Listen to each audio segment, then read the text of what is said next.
Good morning. Welcome back to session 3 of chapter 1 of company law. In the last session we have discussed about lifting up of corporate veil. Let me brief it now. The corporate personality is cancelled by the court or by the judicial system, identifying fraudulent acts by the people who are involving in the organization, who are in the organizational hierarchy for the purpose of cheating shareholders and general public and treating the rights and duties of a corporation as the rights and duties of shareholders. In the eyes of law, after the establishment, company will be different from its members. But this special feature gets cancelled if the company is indulging in fraudulent acts. This is what lifting up of corporate veil. Here, under two circumstances, the court lifts up the corporate veil. One is under two circumstances. One is judicial system, we have discussed in this previous session. Judicial discretion we have discussed in the previous session. And moving on to the next category is under statutory provisions. Judicial discretion, where the court comes to play its role to lift the corporate veil. Whereas in the case of statutory provisions, the terms and conditions put by law are observed. Law limits the company from performing these fraudulent acts. So what is stated in the law? There in judicial discretion, the insider fraudulent acts will take place, and the court, when it pursues that something wrong is going on in the company, it comes to play its role to protect the interest of third parties like general public and shareholders. Whereas in the case of statutory provisions means the words put by law, words stated in the law, regulations stated in the law.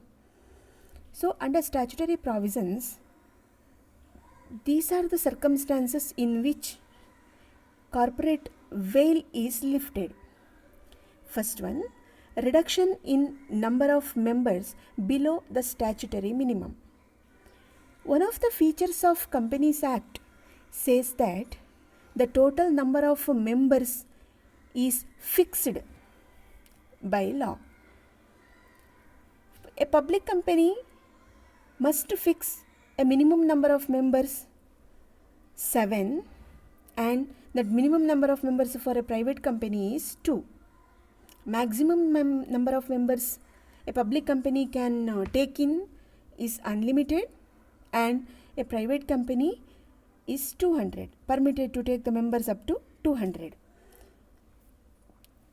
Here, reduction in the number of members below statutory minimum means if a company carries on business for more than 6 months, okay, try to understand this. If a company carries on business for more than 6 months, after the number of members have been reduced below 7. See, number of members if reduced below 7, the company, according to the provisions of law, has to close the business. But without closing, if it continues to operate the business for 6 months, more than 6 months, then whatever may happen to the company, like debt taken by the company from third parties or contracts entered into by the company with the third parties, for all these acts, company will be held responsible. Company means the members. Okay, company will not be responsible. The members will be solely responsible. So this is stated in First point. And next one, failure to repay the application money. Here, you might be knowing the meaning of application money. At the time of issue of shares, applications are called by the company. People who are interested to purchase the shares of that company apply for it. If shares are available in IPO, shares are allotted. In the process of IPO, shares are allotted. If shares are not allotted, application money will be paid back to the applicants. This is the case stated in Section 39 of Companies Act, that the directors of the company are jointly and severally liable to repay the application money with the interest of 15%. It is a primary duty rested in the hands of directors to repay the application money at the rate of 15% to the applicants, concerned applicants. When they have to return it, not in all circumstances. See, if the company fails to refund the application money to those applicants who cannot be allotted with the shares, applicants who have not given with the shares are eligible to receive application money back. Okay? And why applicants are not able to get the shares? This is because of the inability of the company in producing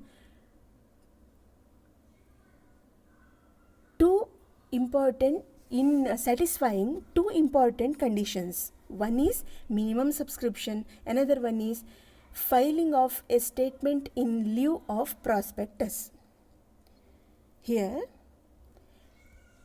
not in all cases application money will be given back to the applicants.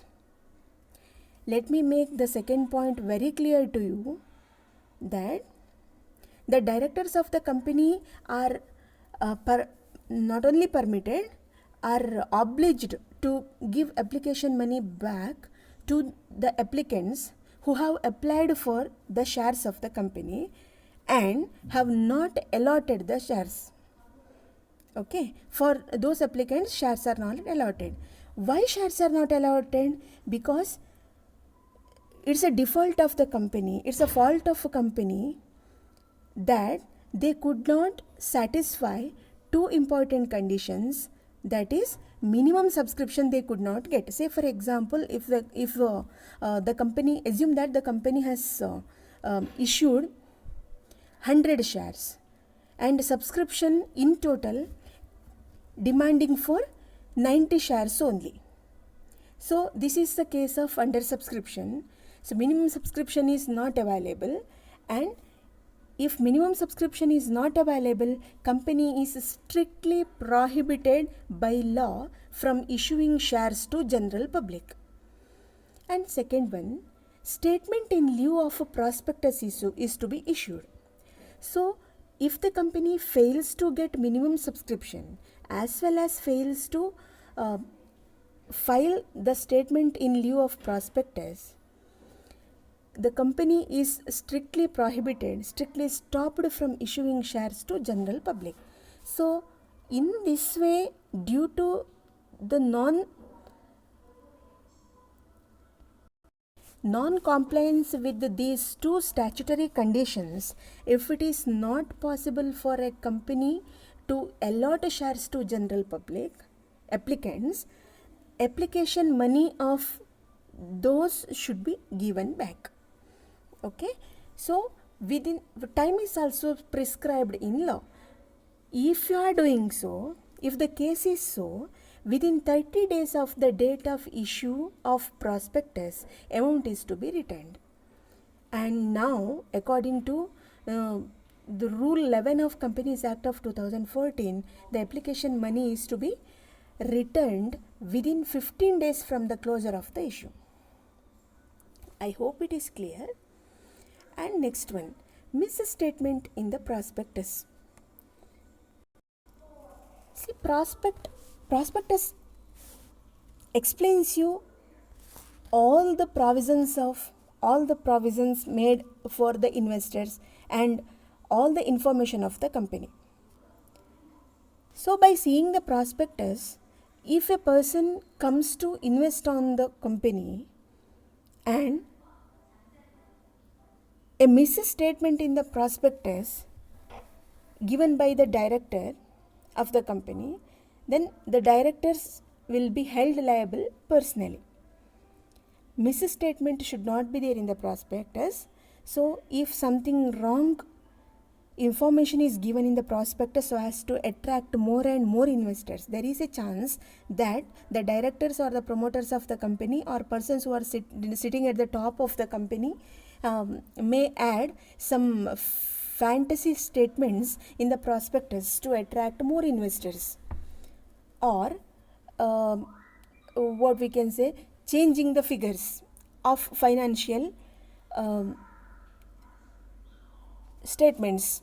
Okay, so if this happens, if something wrong happens in prospectus, if the exact figures of a profit may be altered, or exact financial condition may be altered in balance sheet, or any fantasy statements are statements for attracting the shareholders may be added, or whatever it is. So if misstatement is stated in the prospectus, according to section 34 and 35 of Companies Act, the director of the company or board of directors of that company will be personally held liable, and they have to pay compensation to the subscriber. And moving on to the next point, misdescription of a company's name.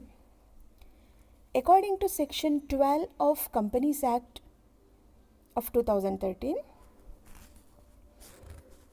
see, misdescription of a company name is stated in the sense, company with the privilege of being a person, separate entity, is permitted by law to enter into contracts of all characters with the third parties. In different respects, it can enter into contracts. Different kinds of contracts it can enter into. Purchase agreements it can enter into, or what we can say, merger and acquisition type of contracts it can enter into. So in different respects it acts.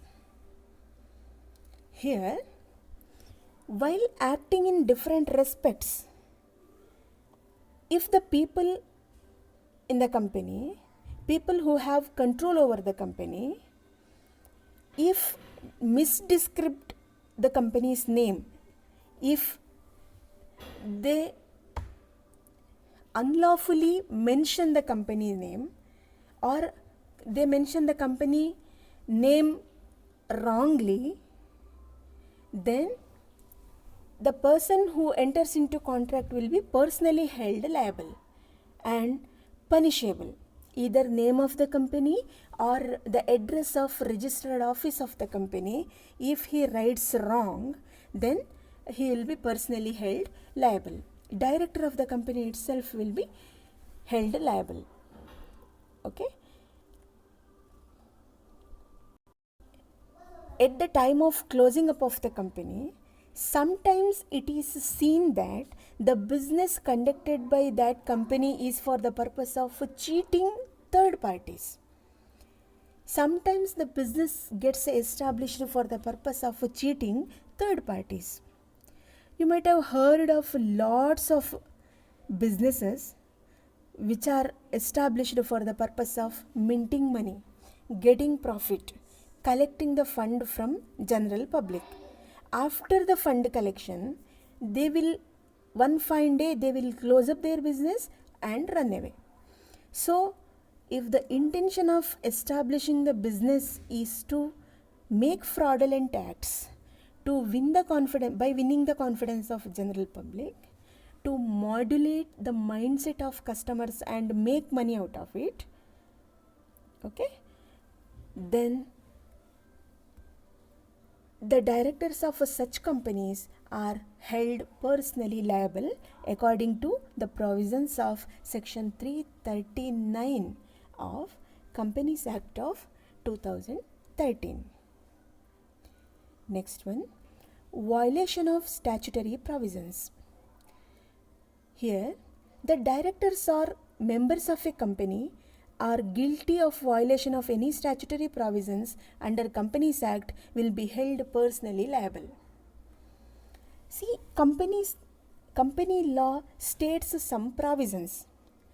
Minimum number of, if the size of, according to the size of company, according to the turnover of the company, and according to the net profit of the company, different provisions are set. If the total turnover of the company, if this much, then this is the minimum number of directors must be held in the board. Or if the turnover is this much, this is the tax liability for the company. Or if tax liability means tax amount, they are not, the company law does not involve in tax matters. Okay, company law does not mention what amount of tax the business has to pay. Instead, how it has to, means prompt payment of tax must be there. Okay, so according to the provisions of a company law, prompt payment of tax must be there. Prompt payment to third parties must be there. So provisions, or what we can say, the rules, regulations are set, or a set of rules is set for different kinds of activities. A business which performs thousands of operations. So for all the operations, the company law has statutory provisions, means rules pervasive to all the activities. Company performs business activities within the purview of company law provisions. Therefore, here, if any of the directors or any of the members violate or overstep the provisions of company law, then he will be held personally liable. For investigation of ownership of the company, here the central government may appoint the inspectors for the purpose of investigating and report on the membership of any company for the purpose of determining the true person who are financially interested in the company and who control its policy and materiality influence it. Here, according to section 216 of Companies Act, the owner of the company must be investigated.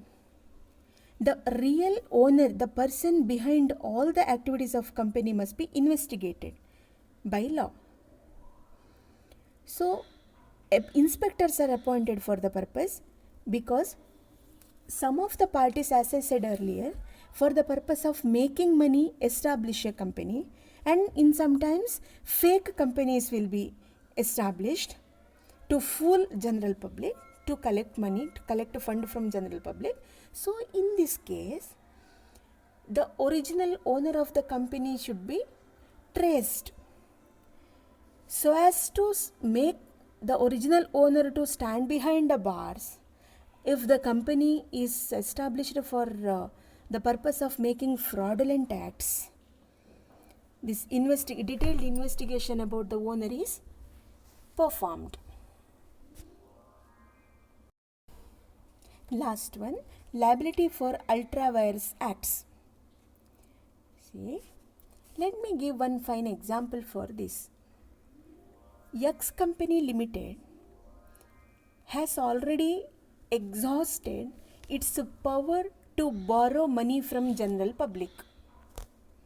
Okay? X lost an option to collect money from general public, to borrow money from general public. But hiding this matter, if the directors of a company advertises in all medias stating that if anyone invests on the company, anyone lends to the company, they will be given with 2% more interest, and they will be offered 15% interest, for example, or 2% more interest. So whatever may be with the fruitful conditions, they will advertise.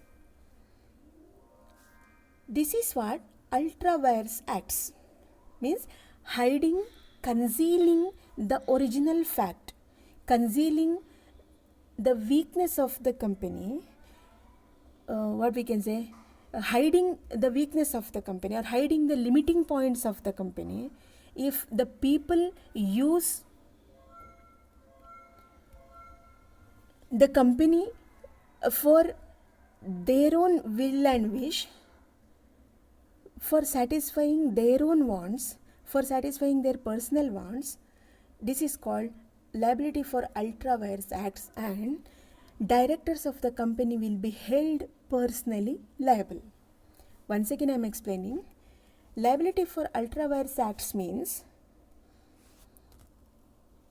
if the law stops a company from doing something and hiding that matter, if directors of the company